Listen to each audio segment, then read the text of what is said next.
Hello and welcome back to the Master Division of the International Championship. With the recent results, the standings are looking quite good for me now because I was able to win my last 4-player game while Fanta Black lost his last 3-player game. With that, I'm actually in the lead at the moment, 2 points before Fanta Black. In my remaining 2 games, there will be one 4-player game against Fanta Black. However, the game that we are going to take a look at today is a 3-player game against Marta Pecheur and Majondor. And as you can see, both of them are a little bit behind, but it's definitely possible that they also could still make a comeback and win the group. So with that, in the 3-player game, I have now the chance to maybe keep them on distance, while for them, a win in this game could be a real chance to maybe again have a shot at competing for the first place. So, yeah, that will be interesting. And now, without further ado, we are going to take a look at the game. I'm playing in the first position in this game, and first of all, we can take a look at the leaders and wonders. And we can see some labs in Machine Age 3. There's Bill Gates, there's Marie Curie, there's Einstein, there's the spaceflight, the Manhattan Project. We also have Churchill and the Manhattan Project for the military, and also Gandhi, so there are a lot of cards in for that area. Then we have Marlene Dietrich, but no Hollywood, no other theater leaders, so not a lot of synergy for that. We have Pierre, but no internet. In H2 we have the ocean liner service but no Maria, we have the Suez Canal, so there is some colonization payoff but no James Cook. We have James Watt and the railroad, we have Newton and Nobel, so the two strong science leaders are there. We have both Bach and Shakespeare, so some culture leaders are there as well, and then Napoleon as one military action leader. We have 2 military action leaders in H1 with Joan of Arc and Jan Žižka. Barbarossa and Nostradamus can help with the strength. We have Gutenberg but no Leonardo. Isabella, Eleanor can maybe also both work nicely in a colonization game. Then we have both Universitas and Silk Road, Great Wall but no Himeji Castle, St. Peter's Basilica but no Forbidden City, and the Machu Picchu is there. I'm in first position and, well, you might say, have you learned nothing?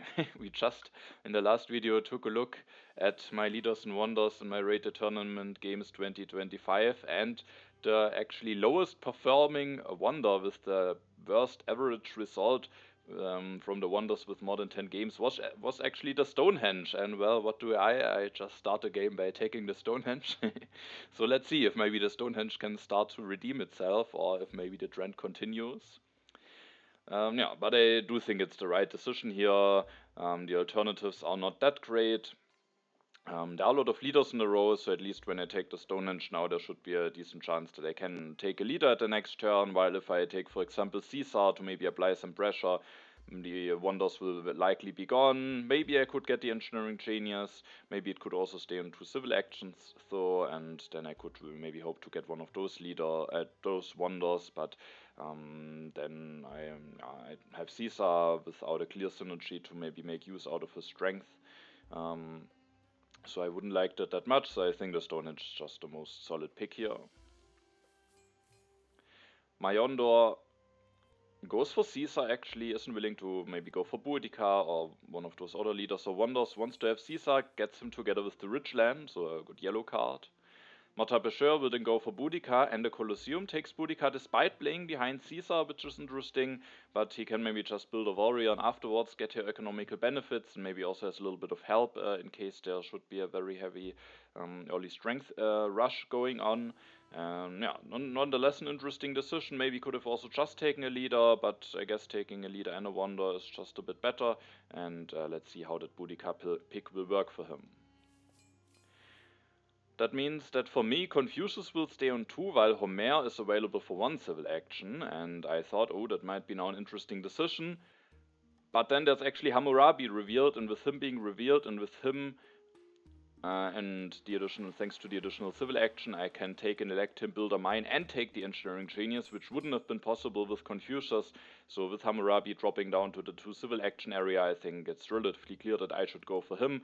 I think he's a very he is very strong together with the Stonehenge. The additional civil action makes it a lot more easier to invest the additional science, and with having the additional science you can do a lot more stuff with the additional civil action. I think it just works very well together. Homer and the Stonehenge is not the greatest combination anyway, and so I think it was very clear for me here that I will go for Hammurabi, despite Majondor having Caesar, so of course I have to be a little bit careful, but thanks to the additional science from the Stonehenge I can also easily maybe go into monarchy or warfare in case there should be something dangerous happening. There are also a bunch of strength leaders that can maybe help me, like Nostradamus, Shishka, Joan of Arc, so I felt like Hammurabi is the clearly best choice here.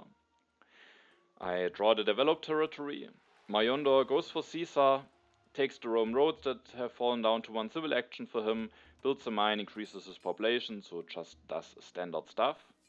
There's a copy of Code of Laws coming down the road, a card that of course with having the Stonehenge I would love to have for myself, but I already thought it's probably unlikely that I will have a chance to get it.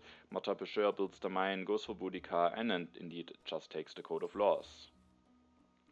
There's also now the masonry coming down the road, so I thought about that maybe now I could go for the masonry, but when again the cards are revealed, there's again a card that I think is maybe just even better to take.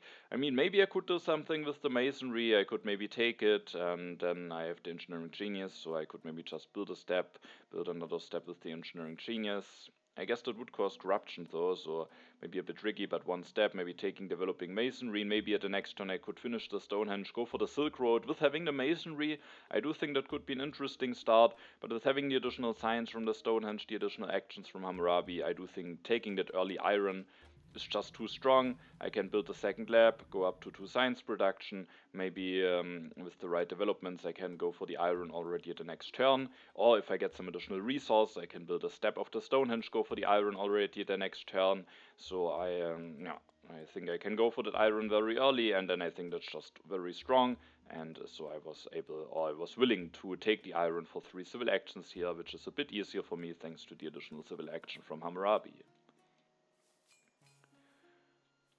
Then I draw a card of Array.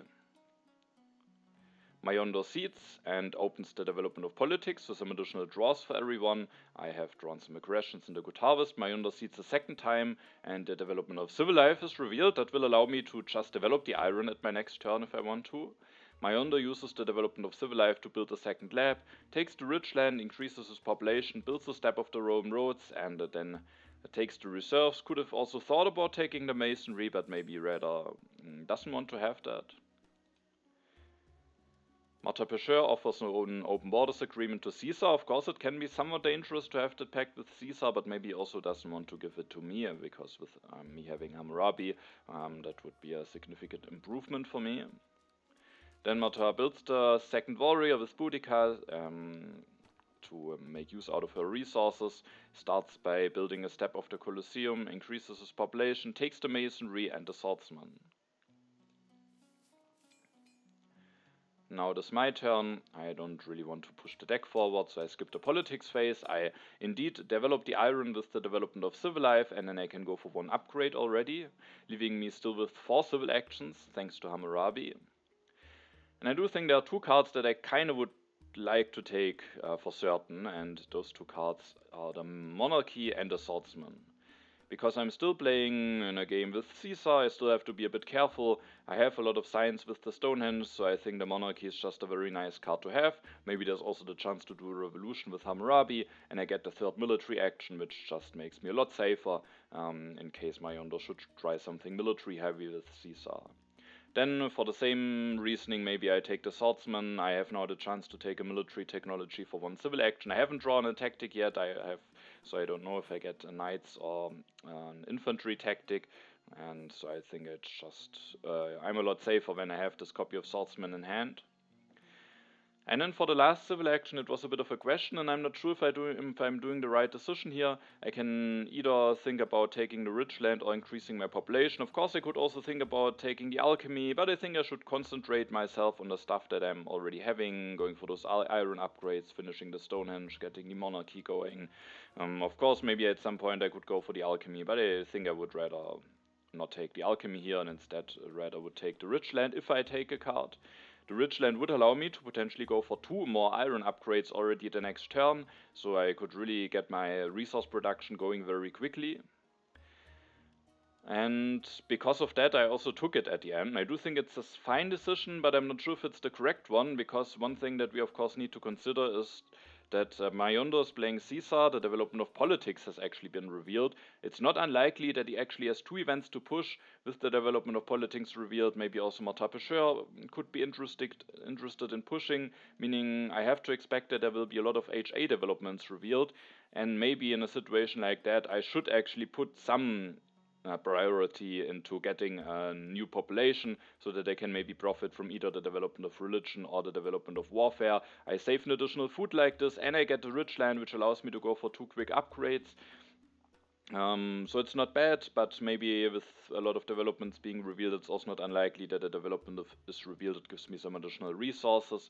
So I do think maybe I should have increased my population here, but it's a close call, and the rich land can still be a very valuable card for me, but it's certainly possible that I will now miss out on either free religion or free warrior.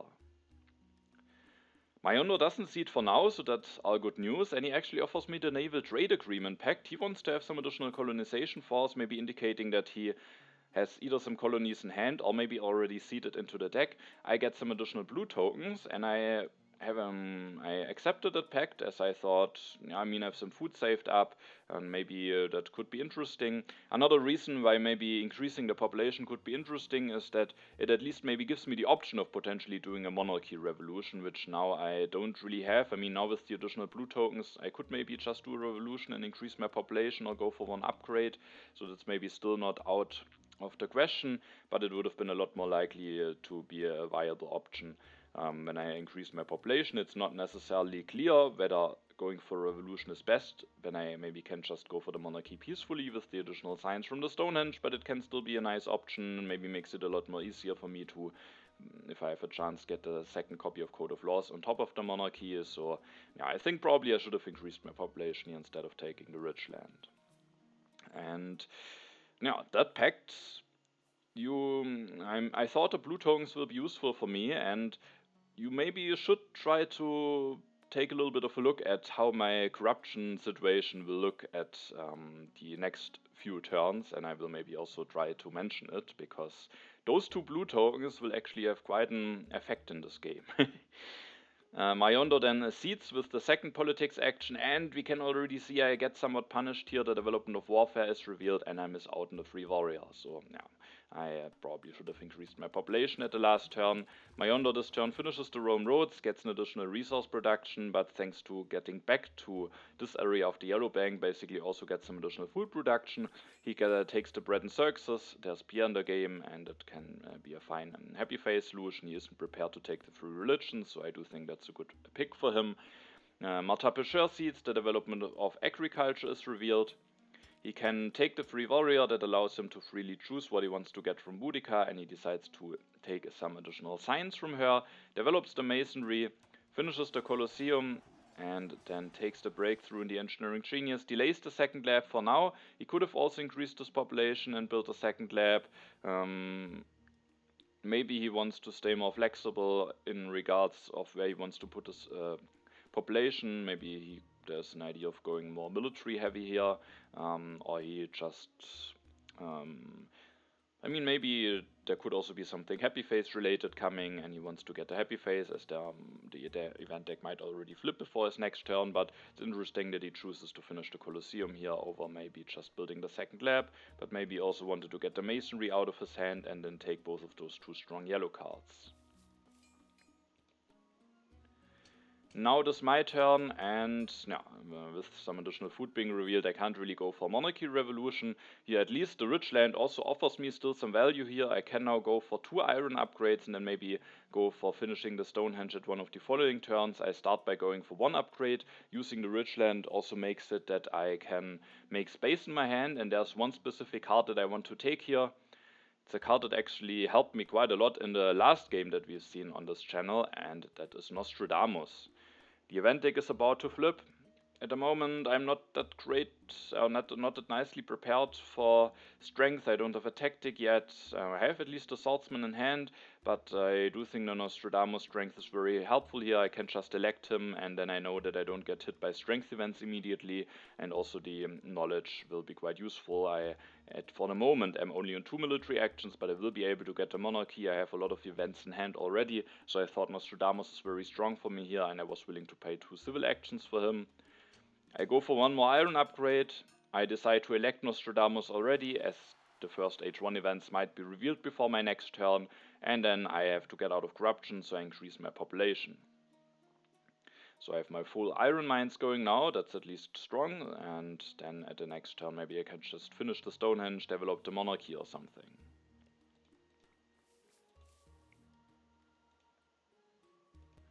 Nostradamus will start giving me some knowledge immediately, because of course with having Caesar, Majondor starts pushing, and he puts quite an influential event into the deck, the Uncertain Border, so a big strength event. The event revealed is the development of planning. The options for that are the development of trade routes, markets, and signs, so those are some different options on what you want to take here.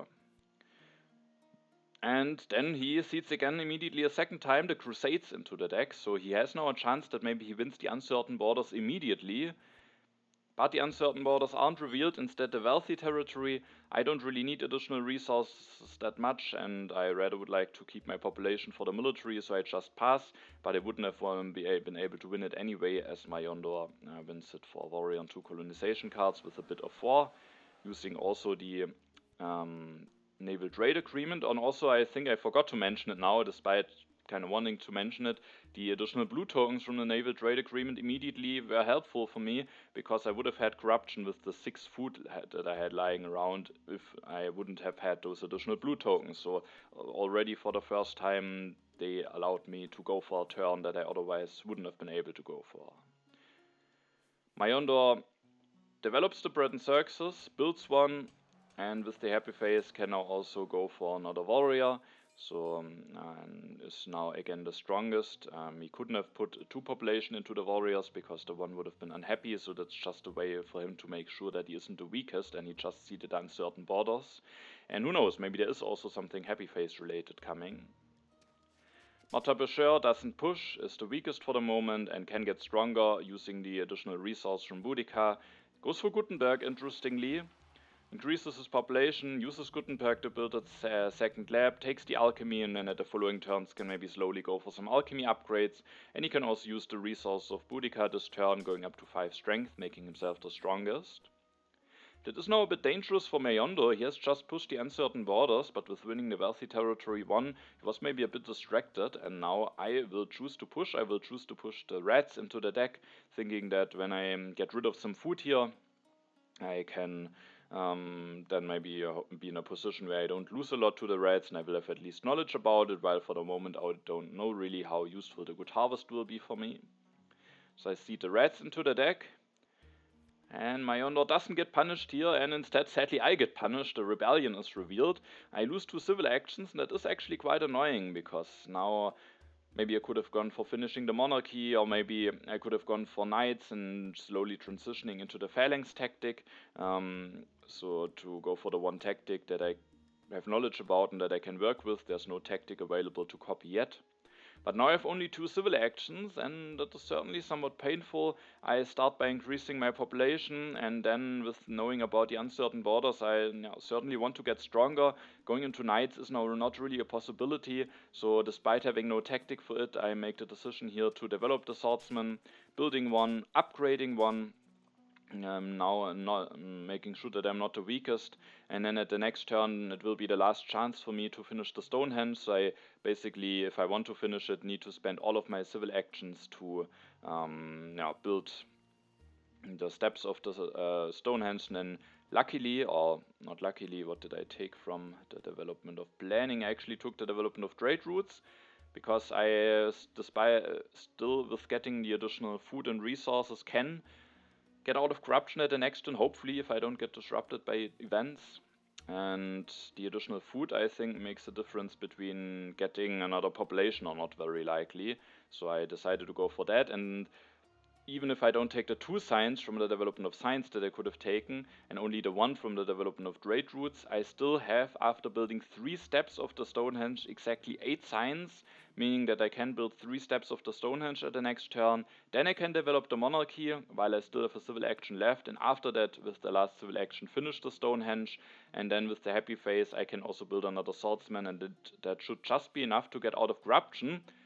Thanks to the Naval Trade Agreement Pact, which also this turn again makes it that I don't have corruption, and if my plans for the next turn will indeed work out, then again it will help me to not have corruption. So for every turn so far, it has helped me to not have corruption, and might continue at the next turn. But the rebellion certainly a bit disruptive for me. Majondor doesn't push. He knows, of course, about the threat of the uncertain borders. Instead, he wants to get stronger, goes for the knights, builds one, and reveals the medieval army tactic, making him the strongest. Now it's Martin Pêcheur's turn. He actually seeds. And there is a happy face related event in there, maybe seeded by Majondor, who went for the bread and circuses, or maybe by Martin Pêcheur, who had the Colosseum. And yeah, Martin Pêcheur just also seeded the inhabited territory 1, which is interesting because Majondor has that additional colonization force, but maybe he has some colonization cards that he wants to try to use. And yeah, Majondor gets an additional population. Martin Pêcheur goes for the St. Peter's Basilica here, will double the happy face from the Colosseum, so he will have 3 happy faces without needing any population anywhere. But it is also somewhat expensive. But he also has the engineering genius, he has the masonry, so those upgrades to alchemy with Gutenberg will be extremely cheap for him. It looks like, same as me, he doesn't have any infantry tactic, meaning that he can't really get stronger, so I'm in a position where I can push. But maybe I actually shouldn't push here. I decide to push because I thought I just want to get the culture from Nostradamus every turn. The thing is, I don't have any more events in hand, and I will only draw 2 cards at the end of my turn. Of course, I can seed this turn, and then there's a chance that I draw another event, but I might not draw another event anyway. And maybe I could be a bit cautious here, because with the turn that I'm going for, which is just finishing the Stonehenge, I have a lot of food accumulated, and the event that I've seeded at the turn before are actually the rats. So if now a lot of seeding happens, it could be that the rats are revealed with me having a lot of food stockpiled, and maybe I should rather slow the deck down a little bit. Of course, I might then again have to not push at the following turn if I want to play it very safe, if maybe my opponent seeds, so that would be quite a bit of value from Nostradamus missed out on, but maybe I could play it a bit more cautiously here, and then at the next turn I at least can decide if I want to take a risk and I know how much my opponents have seeded. So because of the rats, maybe I should have not seeded, but at least I get the 3 culture. It certainly is possible that I draw a new event and that I can get even more culture. I might not get punished. My opponents maybe could not seed that much, and so I at the end decided to push the good harvest into the deck. The uncertain borders are revealed now. Majondor is able to win it. Martin Pêcheur loses it. There was one point when I pushed the reds where actually Martin Pêcheur would have won it, Majondor would have lost it, so a bit of RNG on work here, but I mean Majondor was the stronger one for more turns, so it's more likely that he wins it at the end, but I was just glad that I wasn't the one losing it. Then this turn I can build 2 stages of the Stonehenge, I can build the 3rd one with the engineering genius. Now I have exactly enough science to develop the monarchy, getting an additional military action going. Then I can finish the Stonehenge, and thanks to the happy face from the Stonehenge, I can now build a swordsman, and that swordsman will allow me to get out of corruption again, thanks to the Naval Trade Agreement Pact. So that pact really doing some work here. And yeah, I do think there's not really any alternative to this turn. I think finishing the Stonehenge is still worth it. It gets me the monarchy going, and then I kind of have to get out of corruption here. And who knows, maybe I could get the Great Wall at the next turn, which could potentially be an interesting wonder for me. I draw actually a new event, a new deposits. Majondor seeds, he seeds the scientific breakthrough into the deck, the strategic territory is revealed, and we can see that Martin Pêcheur is indeed able to bid quite a lot here, maybe the reason why he seeded the inhabited territory 1, but now he is using some colonization force on the strategic territory 1 instead. There is a Suez cannon in the game, so it makes sense that both of my opponents are fighting a little bit over the colonies, and now each of those have 1 colony 1, Martin Pêcheur having 3 colonization cards to work with. Majondor seeds again, and sadly, as you can see, there are actually the reds revealed, so seeding that and maybe not being able to play around it, maybe having pushed a good harvest, didn't really work out well for me, and sadly I lose 7 food, which is certainly a bit of value lost. Maybe also still a bit of a consequence of that rebellion, which maybe now has certainly had some consequences for me. Losing the 2 civil actions was already quite harsh, and maybe I would have just used those 2 civil actions to increase my population 2 more times, and then I would have also been able to keep the food. So maybe some negative snowballing here for me as a result of the rebellion reveal. Then Majondor goes for another knight, goes up to 12 strength, drops down to 11 after losing Caesar, goes for Isabella here, and then with the last 3 civil actions, he is going for the Great Wall, wants to get even more strength, and maybe wants to go for a little bit of a strength push. Will be interesting to see what he wants to do with it. I mean, he has a lot of resources, he probably just wants to be able to invest them into something. There isn't really a great alternative on the row for him that could allow him to upgrade a lot of stuff, and at the next turn he has 13 resources, so I guess he can now just finish the Great Wall, and it will give him 2 strength in the culture production immediately, and in long term the happy face and the even bigger potential strength bonus might be quite strong to have. With him taking those 2 cards, it also he also makes it that the age 1 ends now. Also, I am not sure if I mentioned it, but the second event that he has seeded was the Dark Ages. You also see Martin Pêcheur seeding, he seeds the Cultural Influence, and now the Good Harvest is revealed. So, maybe it was a mistake seeding the Good Harvest, but on the other hand, even if I wouldn't have seeded it, with Majondor pushing 2 times and Martin Pêcheur pushing 1 time, the reds would have been revealed anyway. So maybe at the end it was even good to just seed and get the cult from Nostradamus, especially because it drew a new event. But the reds, of course, had quite some bad consequences for me here. At least with the Good Harvest, I soon can get 1 more population out, but that population for the moment is unhappy anyway, so it doesn't really do a lot for me. Martin Pêcheur has now drawn an infantry tactic. The fighting band can go up to 7 strength, but it's not enough to not be the weakest. He finishes the St. Peter's Basilica this turn, uses Gutenberg to go for an alchemy upgrade very cheaply, and then takes the Ridgeland, which will be very helpful for him to get into coal upgrades at some point. Now it's my turn, I'm Nostradamus, I want to push, so I seed the new deposits into the deck here. The inhabited territory is revealed. I was actually willing to send 2 swordsmen, maybe also just to push the price a little bit. I was not really thinking that I would win the colony with that bid, but if I should win it, it would be somewhat fine, I think. And at the end, Majondor is able to win it. At least he has to pay 3 resources here and a knight. And for me this turn, I will go for the Universitas. I know the new deposits is coming soon, I need to invest my resources into something. I do think I really need additional science production. There would also be the Machu Picchu and irrigation, but I think in this position I just really need additional science production. I thought about just building 2 stages now, because there are some very interesting H2 wonders, and if one is revealed early, then maybe I could finish the Universitas and immediately take a new wonder. But I'm also in a monarchy. I know that Knowledge of the Ancients is coming, Scientific Breakthrough is actually still in this deck, and with that I might have actually more than 6 science at my next turn, and that could then allow me to go for the Code of Laws. I only built 1 step and was willing to take the Code of Laws here so that I can soon upgrade my monarchy up to 6 civil actions, which I think is certainly worth it. And of course, as in every turn so far, thanks to the additional 2 blue tokens from the Naval Trade Agreement, I don't have corruption this turn, so those blue tokens have done an amazing work so far for me. I draw some cards, sadly no event, but some tactics, so that's good, especially the classic army tactic is very good knowledge for me. Majondor seeds, and the Scientific Breakthrough is revealed. Every player gains a bit of additional science. It means at least that I can go for the Code of Laws at the next turn. Majondor builds the knight and is willing to take the coal for 3 civil actions here, increases his population with the frugality, and I mean both him and Martin Pêcheur have missed out on the iron, so the coals are very heavily contested, and it makes quite a difference who gets the first copy of coal. The second one could be very late, so I think it certainly makes sense for Majondor to pay a lot of civil actions for this coal, and with the Ridgeland he can even go for 2 coal upgrades at the next turn. Then it's Martin Pêcheur's turn.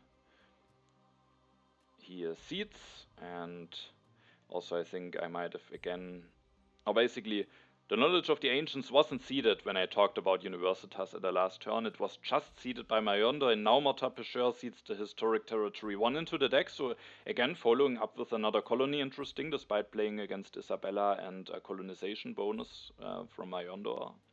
Crusades are revealed, which give some culture from Matapeshur to Majondor. Matapeshur uses Gutenberg to get another lab upgrade going, develops the code of laws, takes the cultural heritage, and is willing to take the selective breeding here. He knows that maybe it takes a while until he gets the copy of coal, and maybe just wants to have something to upgrade his economy, and also takes the option away from me, because I get now Universitas, I have some science production going, and what I really might like to have then would be a copy of selective breeding.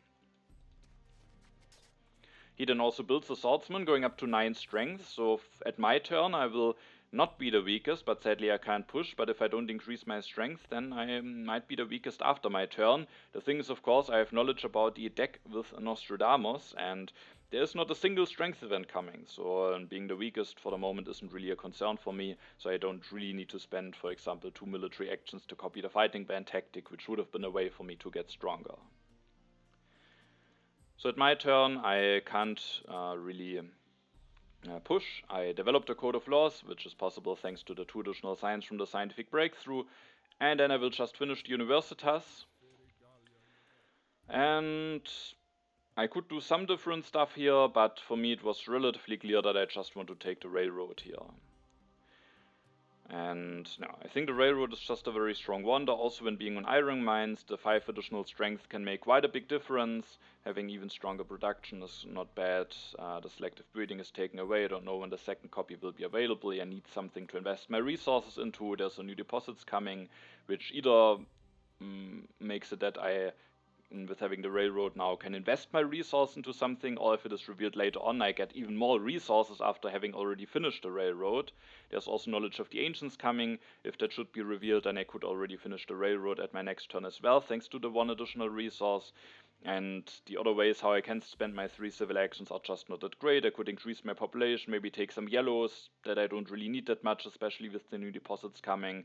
I could play it safe and maybe increase my population and take the cavalryman. I do think that could be a fair play, but I was just hoping that maybe I could get another chance to take the cavalryman with the strength from the railroad. Even if I miss out on some military attacks, I hopefully will still be somewhat fine with my military. And so I think the railroad is just too strong here. And again, of course, thanks to the 2 additional blue tokens from the Naval Trade Agreement Pact, I don't have corruption this turn, so the trend continues. Let's see if I will have a single turn where those blue tokens don't make a difference on whether I get out of corruption or not. I also draw an event here, an event that will maybe work fine with my railroad, the economic progress. Also 2 colonization cards, which could help me maybe winning the historic territory 1. Majondor seeds. He seeds the Reign of Terror into the deck, so now a strength event is seeded again. The new deposits are revealed. I'm very happy to see that it's revealed before Majondor will be able to go for the coal.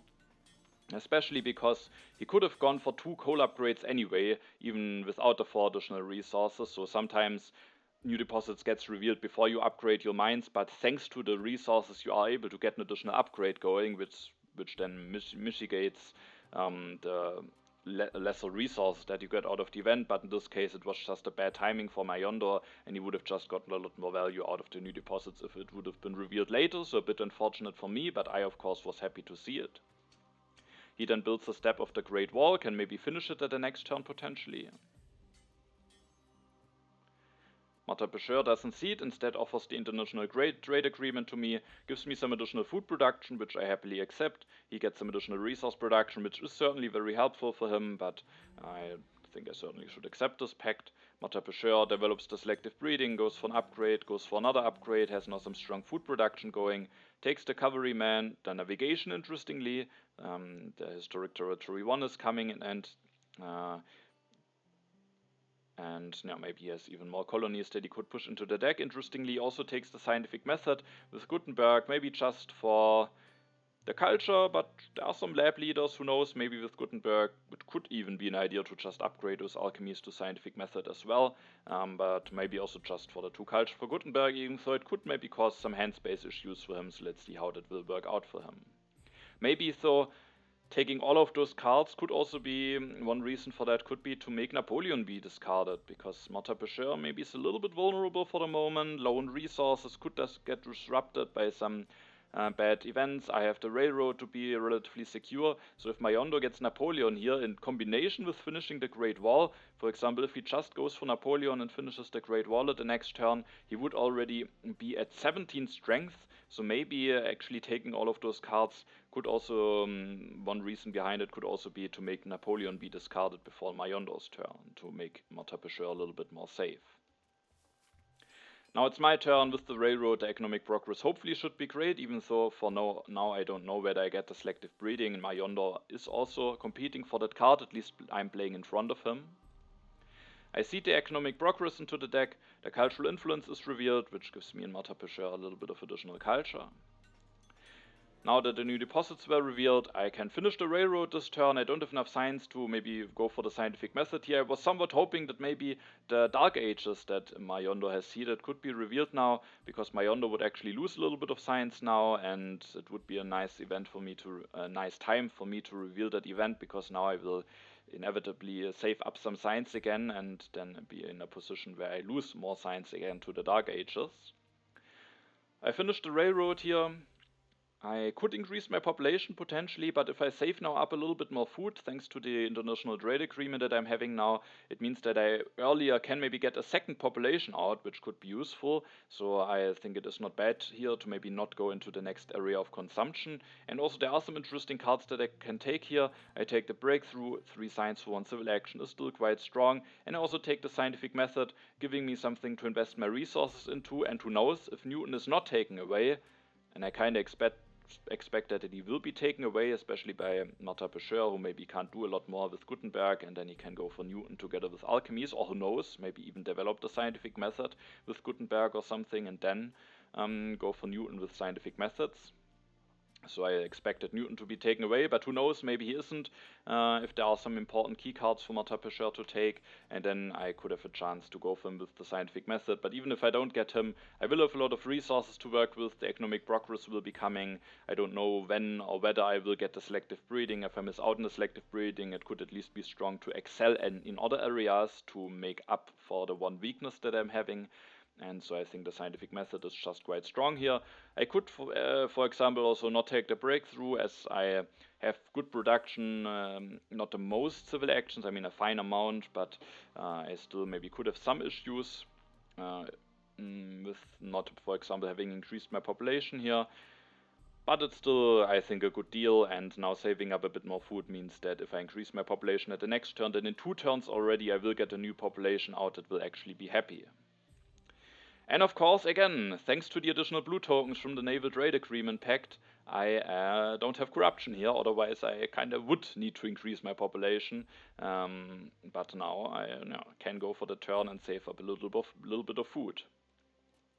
I keep the classic army tactic and my colonization cards. I could have also, for example, gone for the rifleman here, but yeah, I have the swordsman, and I was just hoping to get cavalryman here, and I rather wanted to get those cards going. I draw another colonization card, also another event to push, the Ravages of Time. Majondor goes for the architecture, finishes the Great Wall, takes the constitutional monarchy. He has, of course, knowledge about the Dark Ages that are coming, and with that the turn makes a lot of sense. He develops the architecture, goes low in science, and then is maybe able to dodge the Dark Ages now. Thanks to the knowledge of the ancients, there could actually still be a chance that maybe he can do a revolution at the next turn, depending on how the timing of the events will be exactly with that event and the Dark Ages. So that could still be a possibility, but it might be that he needs to delay it a little bit until he can go for that Conmon. And did he seed an event? I think not, right? No. Now it's Martin Pêcheur's turn. He also doesn't seed, he goes for Newton, he doesn't develop the scientific method with Gutenberg, which could have been an option. Instead he goes for the navigation for free with Newton, making him a bit stronger, prepared maybe to win the Historic Territory 1. There is still a Suez Canal coming, so both of the opponents here are fighting over those colonies very heavily, which I guess is fine. It's better than when one player just wins them cheaply. It's better when there is some competition for me, as I can't, I mean, I might also actually be able to compete for some colonies now with having all of those cards. and then Mata Bashir takes some yellows, increases his population, builds a swordsman, which makes him the strongest. Now it's my turn. I will see the Ravages of Time. I was hoping that it will be a fine event for me. Losing the Stonehenge and the Happy Face could be somewhat bad, but maybe I can prepare myself for it, and if the loss of the Happy Face is too bad, I can maybe also just lose the Universitas, because I will go for scientific methods, and with that my science production will still be fine even after losing the Universitas. Losing the Rome roads is somewhat annoying for Majondor. Losing the Colosseum, especially with the St. Peter's Basilica that Mata Bashir is having, could be quite bad, because he loses actually 2 Happy Faces, so similar to losing the Hanging Gardens, and also the military action, so probably even worse a little bit, and with that I was certainly willing to push the Ravages of Time into the deck. The Knowledge of the Ancients are revealed, no Dark Ages yet, and this turn was a bit of a tricky turn for me, because the thing is, there is this Ocean Liner service, which is somewhat expensive to take for me, but if I don't take it, then with only 1 copy of Selective Breeding being left, it's certainly not clear whether I will be able to fix my food income or not, so it's a bit of a risk if I don't take the Ocean Liner service here, but if I do take it, then it gets really difficult for me to play a somewhat good turn, to get out of corruption, to maybe spend some science for the Dark Ages that are coming. I don't get the strategy, I soon will lose Nostradamus, I don't know if I get the Cavalryman yet. If I don't take the strategy, maybe one of my opponents will be able to get it, then I might lose the Reign of Terror that is coming, I might be somewhat in danger after losing Nostradamus, so it was a tough call, because it also of course affects Majondor's turn here. I either can leave him the Ocean Liner service, giving him a guarantee that he can fix his population income, or I can take it away, and who knows, if the Selective Breeding is available somewhat cheaply for me to take, I can even take that, and he's somewhat locked on a low amount of population. I mean, he's maybe fine, he has a relatively good yellow bank, maybe he can even do something with the Suez, so maybe he's fine, but yeah. And it was a close call for me, but it felt at the end just a bit too expensive here to take the Ocean Liner service for 4 civil actions and finish it for 4 civil actions. It's difficult for me to take the Ocean Liner service and the architecture, which could be interesting if I would have enough civil actions. And while maybe the Ocean Liner service could be strong for Majondor, I also thought maybe it could actually be interesting for him to just do a revolution to the constitutional monarchy at his turn, because he knows that the Dark Ages are coming. If he goes for the Ocean Liner service, he just accumulates even more science, and then it will be even more difficult for him to get into a government form later on. So it could be a strong wonder for him, makes it certain that he can maybe fix his population income, but he has a somewhat fine amount of population already, so I thought maybe he could even decide to skip the Ocean Liner service here, and then of course it could be that a copy of Selective Breeding is somewhat heavily contested, but at least I'm playing in front of him. Maybe it could be a bit difficult for me to take it for expensive. I also still need a new leader, I still need a cavalryman, so I maybe am a little bit overloaded on civil actions and on stuff that I want to do here. But yeah, at the end I decided to not go for the Ocean Liner service, which allows me to take that strategy. That allows me to actually develop the strategy, as you can see, with the breakthrough. Of course the Dark Ages are coming, but I then can also go for scientific method, go for an upgrade. I have now 8 science, at least I will lose only 2 to the Dark Ages, and yeah, and with that I hope that will hopefully not be too bad for me. I can keep the tactic and all of my colonization cards in hand thanks to the strategy, and spending some resource also makes it that I don't have 4 corruption here. I could have just increased my population now to get out of corruption, to make it that again the naval trade agreement would have solved my corruption issues, but here I decided to take the organized religion.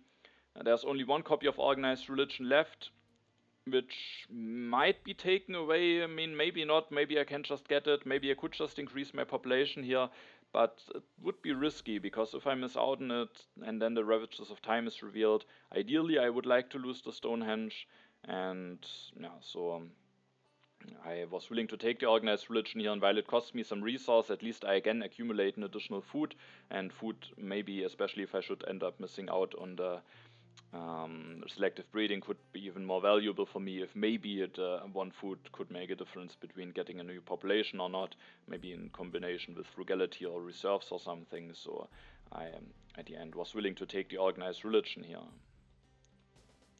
I then have enough military action so that I can copy the fighting band tactic without missing out on any draws, making me the strongest for now. I draw the immigration, so another event that I can potentially push, and also some more tactics that I can work with. So if I don't get a cavalryman, I might not now have a chance to get the cannons and go for the fortifications.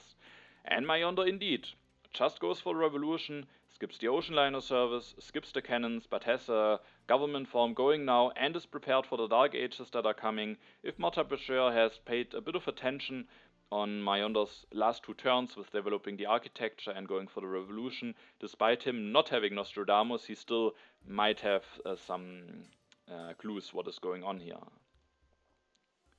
He decides to push. The historic territory is revealed. The event that he pushed is the crime wave. I was actually willing to send a swordsman and all of my colonization cards. It's a bit tricky because the cavalrymen aren't on the row yet, but I just thought it could be nice to bid a little bit more, maybe secure myself one of those colonies. The happy face could be somewhat useful, but at the end I'm not able to win it. At least I make it a bit more expensive for Marta Pêcheur, who has to send his own 2 colonization cards away now. And now Marta Pêcheur plays the cultural heritage, takes the cannons, develops the cannons with the breakthrough and for free with Newton, builds the cannon, reveals the defensive army, making him the strongest for now actually, takes the coal and develops the coal for free with Newton, and yeah, it looks like he has catched up on the clues from Majondor and is preparing himself nicely for the Dark Ages here, and then he takes the Ridgeland. Now it is my turn, and yeah, I decide to seed here. I won't get anything better out of the Dark Ages than right now with losing the 2 signs, so I just want to get a cult from Nostradamus for pushing. The Dark Ages are revealed, and I sadly lose the most signs, but it's not too bad, so it doesn't hit anyone really badly here. And yeah, then the question is what to do here. I don't have access to the selective breeding, I don't have a chance to get a cavalryman. I could take the cannons here, but it would be somewhat expensive to take them for 3 civil actions, especially because I need some help to get out of corruption here. And so at the end I just focused mainly on my civilization. I decided to increase my population once, go for the organized religion, build one, upgrade a lab that gets me out of corruption, and that gets me out of corruption without increasing my population in additional time, which allows me to take that frugality, because it's possible that I might miss out on the selective breeding, and even if I get it, I might be getting it relatively late. So if I now don't increase my population a second time and take the frugality, I can get 2 more population out, which could be very helpful for me. I can put the 2 population maybe into cavalryman, and then I will be in a somewhat fine position, even if I miss out on the opportunity and going for some food upgrades.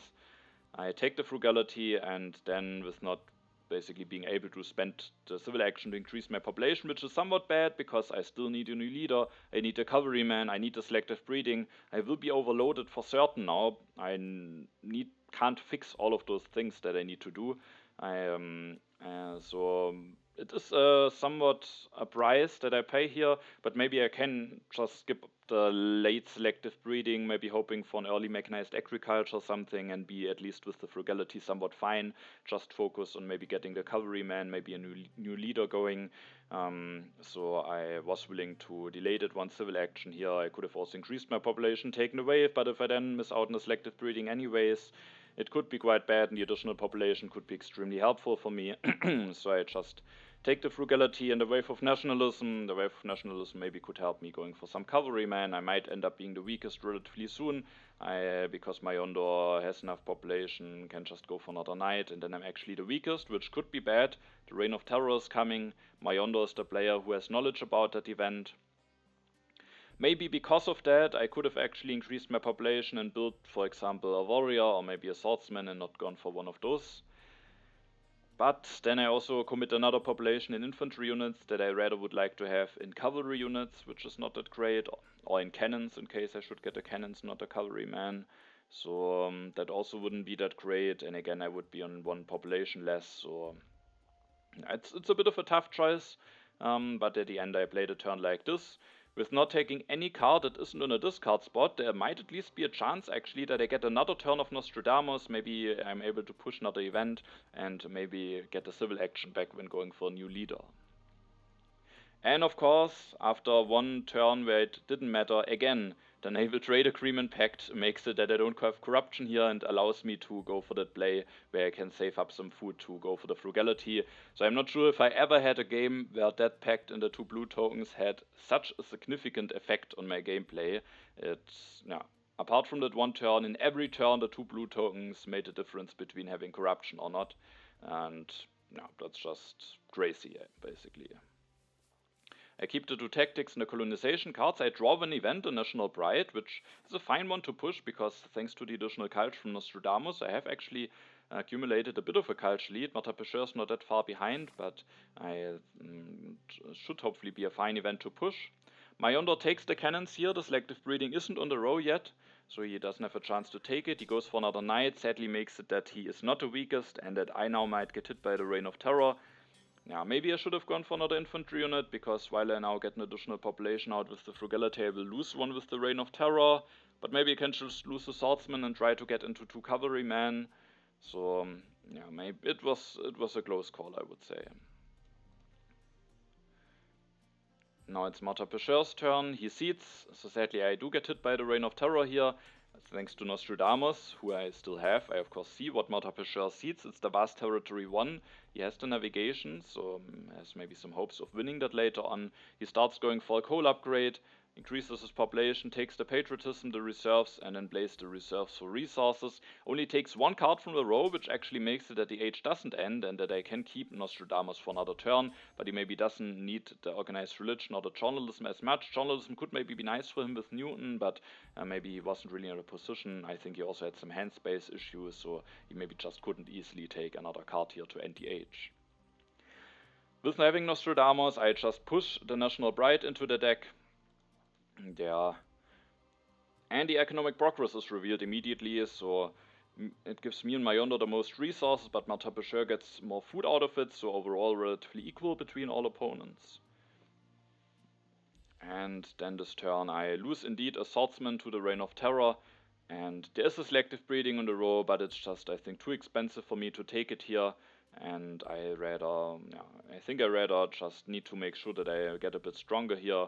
Both of my opponents are accumulating a bit of strength. Mata Peshur can build another cannon and then he will even be at 32 strength, so I think I just need to make sure that I'm able to get into my classic army tactic. I will give the selective breeding to Majondor, but who knows, he might want to go for the Suez Canal. Maybe it's not even that easy for him. He also still needs a new leader. Isabella will be gone. It might not be that easily possible for him actually to go for that selective breeding. So I take the cavalryman, I develop the cavalryman, and then I, as you can see, will also go for James Watt here. There would be some other leader choices. Nobel is actually the last card in the deck. Darwin is coming down the row. Darwin, of course, not being great, but could save me maybe some civil actions with the organized religion. Maybe I could still be fine with my happy faces. Nobel, of course, could be fine. The thing is, now I'm still getting the civil action back from Nostradamus. And while I maybe have to expect that the selective breeding will be taken away, there are just 4 cards that would really give me an enormous boost if I get it together with James Watt. If I miss out on the selective breeding, getting a mechanized agriculture might be really, really strong, and James Watt would give me some really big discounts. If I don't get a mechanized agriculture, I could get an oil, and again, James Watt might give me some really big discounts. I can go for the oil with the railroad, and then I have some enormous resource production going and even get a lot of culture when James Watt leaves the game. And yeah, there's just a lot of potential here. I can get him now without losing the civil actions. I think I kind of have to take him here. If I go for Nobel, for example, the next turn, of course, he is giving me some useful benefits, but I have to pay at least 1 additional civil action because I don't get the civil action back. I then lose another civil action when I replace him, and James Watt has just some enormous potential here. And who knows, there could even be the chance that I will just get the selective breeding at the next turn, immediately being able to use James Watt on some discounts, and then still have the big potential with maybe getting oil later on. So I think James Watt I kind of have to go for here. I elect him. increase my population with the frugality, increase it again. Thanks to having accumulated a lot of food and not having gone into consumption at the earlier turns, I have now enough food so that indeed in the additional food that I've saved up makes a difference, because the next turn, even after losing the 2 yellow tokens, I will have just enough food to go for 1 more population, which might be very helpful for me. I build 2 cavalrymen, I reveal the tactic, and that makes me for now even the strongest. I draw another colonization card and the civil unrest. H3 starts, the Naval Trade Agreement Pact expires, so now I have to figure out to get out of corruption without it. Majondor seeds, the Ravages of Time is revealed, it costs him the Rome roads. He interestingly goes for Darwin, but I guess with having the bread and circuses, it makes sense. He can immediately take the Rifleman with a discount. He could also take the selective breeding with a discount. Let's see if he will do that, or if he maybe rather wants to do something else. And indeed, he doesn't even bother taking it, which is interesting, because it can of course backfire, being now stuck on the current amount of population, but I guess he has a somewhat solid amount of population. If he invests science into the selective breeding, he will be very low in science. Maybe he's rather hoping to get into computers or maybe multimedia, because being stuck on low science could be quite bad, and maybe it might be more important for him to get some science production going first, and maybe afterwards hoping for the mechanized agricultures, or hoping that his current amount of population is somewhat fine. Nonetheless, interesting that he isn't willing to take it for just 1 civil action with Darwin here, especially because it would also mean that I miss out on it. But of course, there could also just be a copy of Mechanized Agriculture be revealed immediately, and the high draft doesn't do anything. But yeah, still, it would be potentially useful for himself, potentially useful for me, so I was a bit interested to see that he isn't willing to take it here. Martin Becher is going for Bill Gates here, increases his population, builds a cannon that gets him out of corruption, makes it that he is the strongest for now, and yeah, he had to destroy a mine here, which is maybe not ideal, but he gets some additional resources now with Bill Gates. Loses Newton though, has the scientific method in hand that he maybe can go for, could have maybe even developed a scientific method for free with Newton, but maybe rather wants to hope to get computers, especially he also maybe needs to hope to get a government farm going. So interesting that he is willing to grab Bill Gates for so expensive, but if he doesn't go for him, I can just go for him and maybe get some nice value out of him. So yeah, maybe he just wants to secure him for himself. Now that we are at the beginning of H3, we can maybe take a quick look at the overview. And I was relatively happy about my position. I will get the selective breeding now with the James Watt discount. I have some very strong resource production, strong science production. My amount of actions isn't that great, but you can maybe see 1 card on the road, a democracy, and I will actually take it at the next turn and soon have enough science to go for that as well. I for the moment have the culture lead. I'm competitive for strength, even though my the fact that I get my food production going late means that I maybe could struggle a little bit with the population, but overall I was relatively happy about my position. Majondor has some things going, has a lot of resource saved up, but has very low in science, has no food income at the moment. Martin Becher is still in despotism, has Bill Gates, so that gives him a lot of potential, is the strongest for now, but has only 2 military actions, so I felt like I might have the most balanced position here, and my opponents both have some big weaknesses that could impact their gameplay in H3. So it's my turn. I actually seed the civil unrest. The crime wave could be revealed, but losing the 1 blue token doesn't make a difference for my turn, and I thought it could be nice to maybe reveal the immigration as long Martin Becher still has an unhappy worker.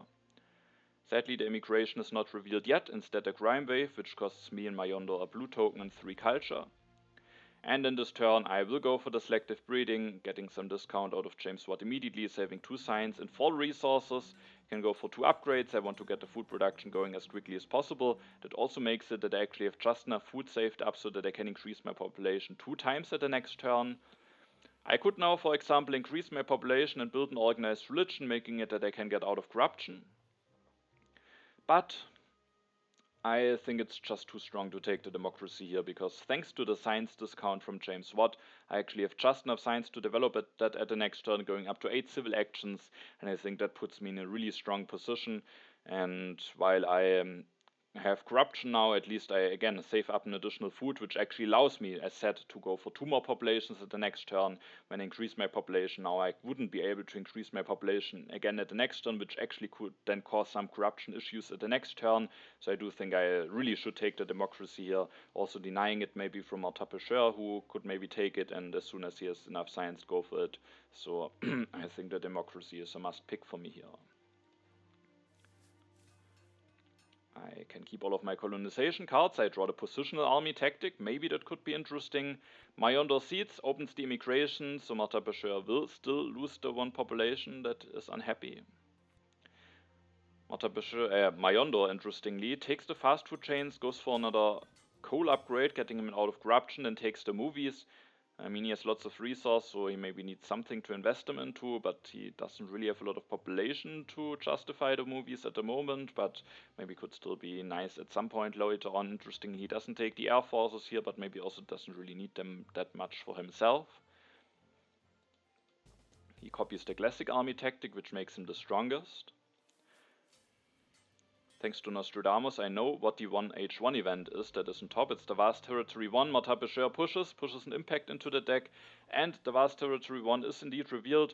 I was willing, I think, to bid a unit in all of my cards. I'm not sure if I was willing to bid all of my cards. I think I also needed to be a bit careful to not be in danger of an aggression afterwards. But regardless of how much I was willing to bid, I am able to win it here for 7+. However, that means that I have to make a decision here on whether I want to send a cavalryman away and 2 colonization cards, or swordsman and 3. I'm not sure if I do the right call here, but I actually send a cavalryman away, deciding that I want to keep an additional defense card.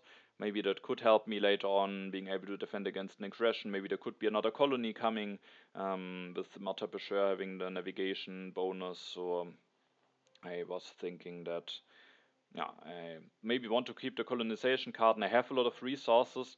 You can maybe see that there's actually an oil in the row, so I was hoping that maybe I have actually the chance to get into oil here with James Watt in my railroad, and I might have more than enough resource anyway. So I guess it is a fine decision to send a cavalryman away and keep the colonization cards, but I would still have 1 left after sending a swordsman and 3 away, so maybe I could also just send a cheaper unit here, but I decided to go for the cavalryman.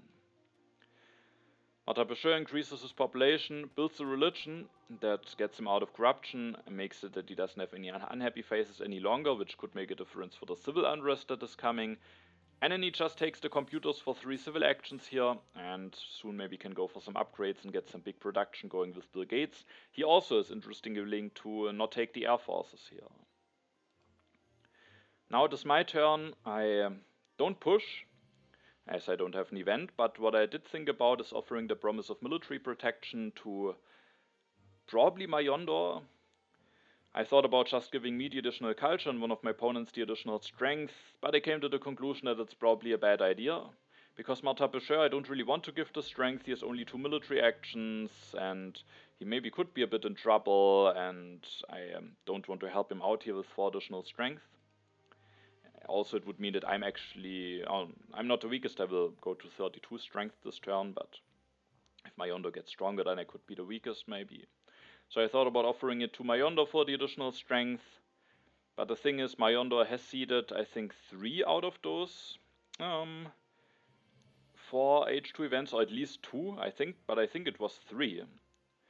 Oh no, I have seeded 2 and he has seeded 2, I think. I have knowledge about civil unrest and the National Pride, and he has seeded 2 events himself. And so he can just make an informed decision, a somewhat informed. He, of course, doesn't have knowledge about what I have seeded, but if I am offering additional strength, I guess he can suspect that maybe I have not seeded any strength events. So if he has seeded strength events, he can just decide to accept the pack, get a bit of additional strength, and if he doesn't, he can just take the culture. So probably I will get the worst deal out of it. If he accepts it, and I don't want to help Martin I don't know for certain if I need the additional strength, so I don't want to reduce my culture production, so at the end I just passed on my politics phase. And I was, of course, very happy to see that there is actually this oil available for me for one civil action very early, so that's really great. I certainly wanted to take the oil. I also certainly wanted to take the air forces, which just makes me a lot safer with having the classic army tactic. Then I thought about some turns where I just go into some oil upgrades immediately, get the production going as early as possible, and I do think that could potentially be strong. But I also need to rebuild some military, and I thought maybe that's not the right call here. Because I have already strong resource production, and maybe that's not the thing that I need to fix the most urgently. If I go for those upgrades, then with being at 6 civil actions for a moment, I will then be able to go for the democracy at the next turn, but still, I alternatively can go for the democracy already this turn. It gives me additional civil actions, and I do think in order to spend all of the resource efficiently, I really can use some additional civil actions, and I can also use the additional civil actions this turn to already take a leader. Because the thing is, if I just go for some oil upgrades, it's very likely that all of those leaders that are on the row at the moment will be gone. Then there's Gandhi left, who maybe in some situations could save me, but probably I don't need him. Churchill could be somewhat fine, but not really that great. And Marlene Dietrich I'm not really prepared for nicely. I don't know when those leaders will be available, while when I, for example, now take Marie Curie in hand, and then with the plan of electing her at the next turn, I know that immediately after James Watt has done his work, I can get a new leader going that is actually very strong for me. And with that, I decided to not go for the oil immediately. I have already strong resource production, and instead I thought that it's a lot more important for me to get a democracy going up to 8 civil actions, and then I can take Marie Curie, and I can increase my population 3 times, building actually 3 cavalrymen, which is enough to get me out of corruption, and which is also just enough to make me the strongest. And then at the next turn I have now actually used quite a lot of resources, but the discounts from James Watt on oil are just so big that I could still go for 3 oil upgrades at the next turn if I would like to, so I can really boost my resource production at the next turn and then immediately remove James Watt and go for Marie Curie. There was one reason, one argument that I thought maybe that is maybe in favor of going for the oil already this turn, and that is that I don't have knowledge about iconoclasm, and maybe, who knows, Majondor could have seeded it. Him going for Darwin for 2 civil actions could maybe be a sign that he didn't seed it, but it's not out of it's not impossible that it's in the deck, and it of course would be quite bad if I don't get the discoins, don't get this oil going, and don't get the big culture boost from James Watt that I actually get thanks to the railroad. But I thought it's maybe rather unlikely that the iconoclasm is in there, and even if it is in there, it's not guaranteed that it will be revealed before my next turn, and with that, I was willing to delay the oil by 1 turn in favor of getting the democracy and in favor of already getting a replacement leader for James Watt, and I thought Marie Curie is just the best leader here, giving me 3 culture production, 3 science production, and 2 strengths should be worth more than what Pierre or Einstein would be able to offer me.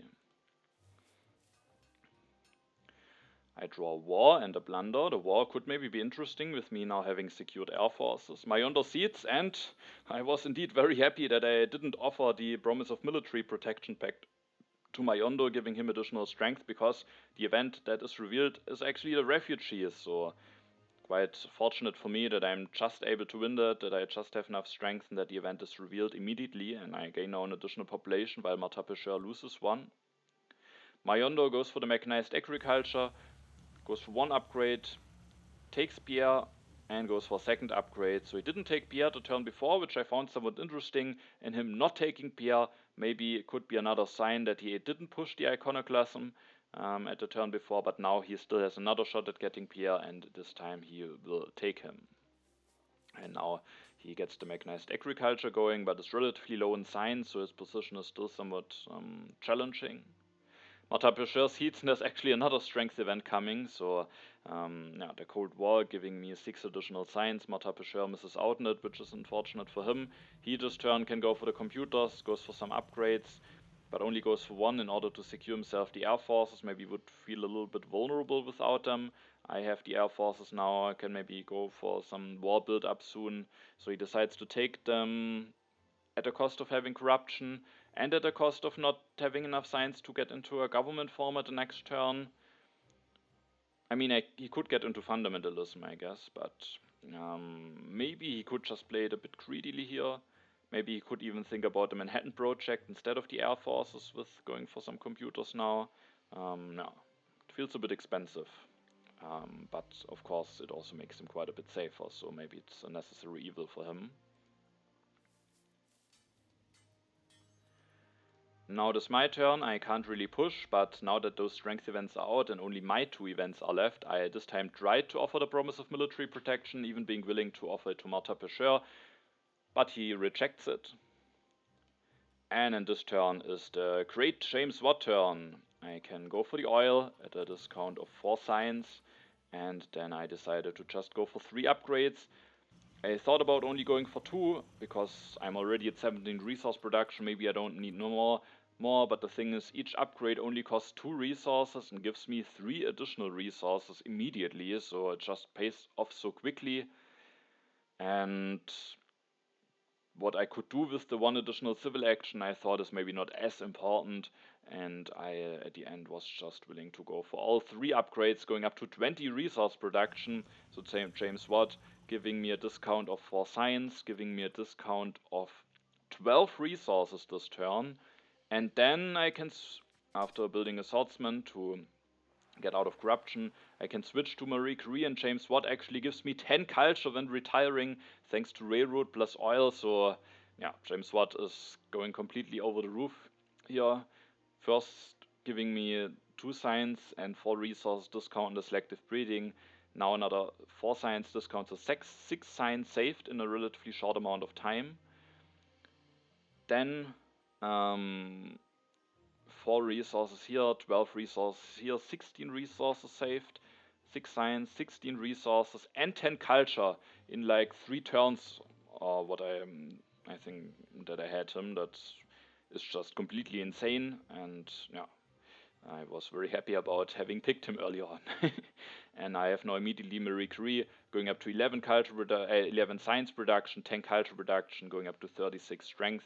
And when we take a look also at the overview, maybe after this thing is gone away, I was at this point really feeling quite confident about my position. I have the culture lead, my economy is over the top, and with my remaining civil actions I just take the Manhattan Project, because first of all I need something to invest all of those resources into, and second of all it just makes me even safer. I mean, even without it I think I'm not really in danger of getting hit by anything, but now I'm completely safe, and I have a war in hand. If I go from the Manhattan Project, maybe another swordsman and 2 air forces, I'm of course also very threatening myself.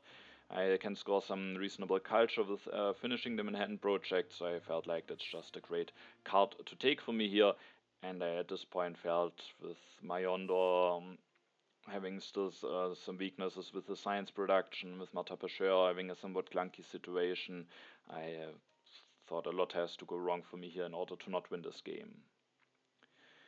I, as said, thought about delaying 1 upgrade. Maybe I could have taken the computers and then developed them. Gives me 1 more strength with Marie Curie, gives me more science production for the Manhattan Project, but I at the end just wanted to go up to 20 resource production here. I draw some cards, the impact of science, so that could be a good card to seed. Majondor seeds opens the civil unrest, but no one has any unhappy workers. Majondor builds another bread and circuses, elects Pierre, goes up to 7 culture production, builds another knight, going up to 42 strength, takes the reserves, the modern infantry, and the efficient upgrade.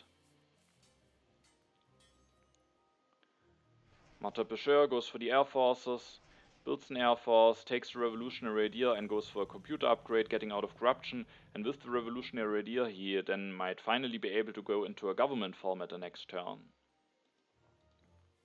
And with 41 strength he makes sure to not be the weakest. Now it's my turn. I can't really go for a good war this turn, so I just, I mean maybe I could, but it's not big enough I think to justify not doing just some peaceful stuff. I seed the impact of science into the deck, the National Bride is revealed, giving me 5 additional culture. I then will go for the engineering. I could just finish the Manhattan Project and maybe try to prepare for war at the next turn, but I thought I'm in a position where playing peacefully might just increase the lead to the 2nd place even more, because with going for a war I might be able to distance one of those players even more heavily, and that player might lose then. but it might not be the most efficient way to play in regards of how big my lead to the second place is at the end. And also, if I prepare for war now, Majondor might just declare the Olympic Games, making it not the most efficient play to go for that war. I might need to destroy some stuff, and I felt like I can just also get a lot of points peacefully, and so and also a lot of impacts can score me a lot of points. So it could be nice maybe being able to seed them instead of declaring a war. And with that, I didn't really prepare for war a lot for the next turn, and instead I went for the engineering. Take the multimedia, developed it, built the multimedia, built the organized religion, going up to 14 culture production. The next turn maybe I can build another multimedia and finish the Manhattan project. And with the multimedia, I'm also nicely prepared to win the impact of science, even when Martha Pesher now maybe gets a government form. Sadly, I don't draw a new impact, only a new war. Majondor declares the Olympic Games anyways, offers the military alliance to me, which I happily accept. He then develops the modern infantry, goes for a bunch of upgrades, but is also very low in science now. And then he goes for something that you maybe don't see that often in a 3-player game, because he is actually going for triple government form denial here. Takes communism, fundamentalism, makes space in his hand, takes the democracy, takes all of those government forms away. I already have the first copy of democracy, and that means that Martha Pesher will be stuck on despotism for the rest of the game. So, yeah, it's actually funny, because something like this you normally never see in 3 and 4-player games. But in this position, it makes sense, I think, because Majondor, I don't think he has any hope left of winning the game against my position. So it's mainly about who finishes second between Majondor and Martha Pesher, and then the game gets more zero-sum, because it's like a 2-player game for them in a sense. And then all of those government forms are aligned on one civil action, but not in the discard spot. And Martha Pesher could just go for one of them, which would give him a huge boost. So, yeah. It's interesting. Also, it would allow him to maybe build more computers and stuff. But now he is restricted by his urban building limit. And there's actually no copy of multimedia left, and this copy of movies will be discarded, so he can't really invest into anything here. Maybe one more religion, potentially professional sports, a wonder of course potentially, but yeah, not getting any government form here is limiting Martha Pesher very heavily, so I do think it's the right call and a very unique thing to see in a 3-player game. Then he builds a step of the fast food chains. Martha Pesher plays the reserves for food, takes the military theory, gets a bit stronger thanks to that, builds an air force, is now even the strongest, and increases his population.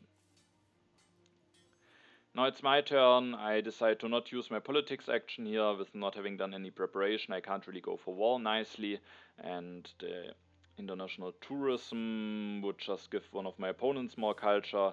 Impact of competition doesn't look that great at the moment, so I just pass sadly my politics phase. I then increase my population, build another multimedia, finish the Manhattan project for 1 civil action with the engineering, scoring 17 culture, getting competitive in the strength.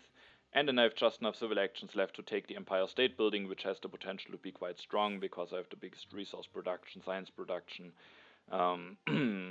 culture production, and I also, with relatively easily being able to build another swordsman, have some chances here to also get the strongest. Only the food production I probably can't contest, but the Empire State Building, at least I will win 3 categories with the potential of 4, and it already will give me a lot of points. Now I also draw another good impact. The impact of architecture is quite strong for me. Majondor increases his population, builds a warrior, finishes the fast food chains, and then he takes the space flight away. A wonder that maybe Martha Pesher would have liked to go for. So Majondor is also the same as me, going for a double H3 wonder here. And he maybe can't really get punished here from the military.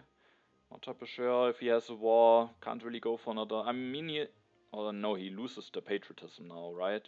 So he can't build 3 units, and then he can't go for another army, and then that should not be enough to declare any war. So Majondor can do this without being really in any big danger. H4 starts. Martha Pesher takes and develops the civil service, gets him out of corruption, prepares him for some impacts, and then he takes the United Nations. And now it's my last turn. I seed the impact of architecture into the deck, The event revealed is the inhabited territory too, no strength event, which I was happy about, and I'm actually able to win it. And I still have enough resources when I win it for swordsmen that I can rebuild 2 swordsmen and finish the Empire State Building, which makes me the strongest and makes me win another category, but now I can do it without needing to disband anything. And so I can build a swordsman, another swordsman. I have just 17 resources left, but before finishing the Empire State Building I can also develop some technologies for potential impact of technology. Can just develop 3 technologies, increase my population once for potential impact of population, and then I can finish the Empire State Building for 32 culture, which is quite nice, as I'm the strongest now, and with the last civil action I just take the revolutionary idea away. Majondor increases his population, builds another bread and circuses, and then he's just enough resources left to finish the space flight. Only 16 points, but there was also maybe a denial factor involved, taking it away from Martin Pescher, and 16 points is still 16 points.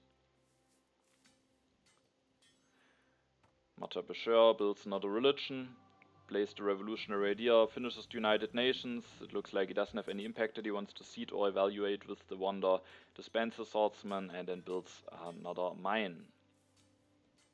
And then before the final impacts we can see that I have a very big lead, so there's no doubt that I will win the game.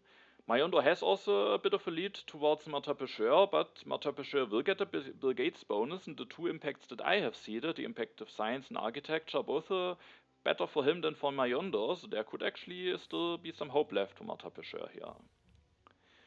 The first impact is the impact of science, so Martin Pescher catches up 7 points to Majondor. The next one is the second one that I've seeded, the impact of architecture, which allows Martin Pescher to catch up 3 culture towards Majondor. Then there's the impact of industry, which I guess was maybe seeded by Majondor or by Martin Pescher, who built a mine, but maybe that was rather an anticipation towards some impacts like harmony and stuff. Or maybe also balance. I don't know how much culture reduction he has exactly at the moment, but yeah, probably rather seeded by Majondor, I would guess, and that makes it that Majondor gets +3 against Martin Pescher. Then there is the impact of harmony, which gives me and Majondor +20, Martin Pescher +16. And then the impact of happiness gives me +12, Majondor +14, and Martin Pescher +14 as well. Martin Pescher will now get the Bill Gates bonus, but it's not enough for him to catch up to Majondor. Yeah, and at the end, it's quite a strong victory for me, with even more than a 100 points lead. And yeah, I think there have just been some cards that again showed that they have a lot of potential. I think Nostradamus was again very strong this game, giving me lots of knowledge. I had actually knowledge about 3 full event decks, so I had a lot of knowledge. I seeded almost every turn, so he gave me a lot of culture, made it that I could actually go into H3 with the culture lead instead of being behind. The strength again was very relevant, so Nostradamus being very strong. The railroad, I think, was also very strong, of course because I got the oil, but even without it, the 5 additional strength would have, I think, made the difference in some cases. Helped me quite a bit, and then there is just always the potential that you can get an early oil going if you have the railroad. So the railroad being strong, but then of course especially James Watt, getting him late in H2, immediately getting selective breeding, and then 2 turns later those upgrades into oil with the railroad, 10 culture when he leaves the game. That was just completely over the top. So, and with that setup, with democracy and Marie Curie, just everything came together nicely for me, and then I just ran away with the game. But yeah, I think I had a strong position going into H3, but with those cards being aligned like they were, it just allowed me to completely run away. Otherwise it could have certainly been a bit closer, maybe also could have been a bit in danger for the military, but I think even without an oil I could have had some solid chances to win here. And yeah, at the end I even got a strong Empire State Building and a Manhattan project. And yeah, the Stonehenge at the end redeemed itself indeed a little bit. Of course got destroyed at the end, but yeah, for the 2026 Leaders and Wonders overview, the Stonehenge has now already gathered a win and maybe can start of redeeming itself a little bit. Yeah, and then Majondor and Martin Pescher both had some issues some challenges that he need to overcome. Martin Pecheur was not too happy about how he played H3. Didn't take a close look at when he maybe could have done something different, but he took a lot of cards for 3, had some awkward turns, and ended the game on despotism. So certainly somewhere maybe something went a little bit wrong for him. It was still somewhat close. He wasn't that much behind Majondor. And yeah. So with that, I have another win.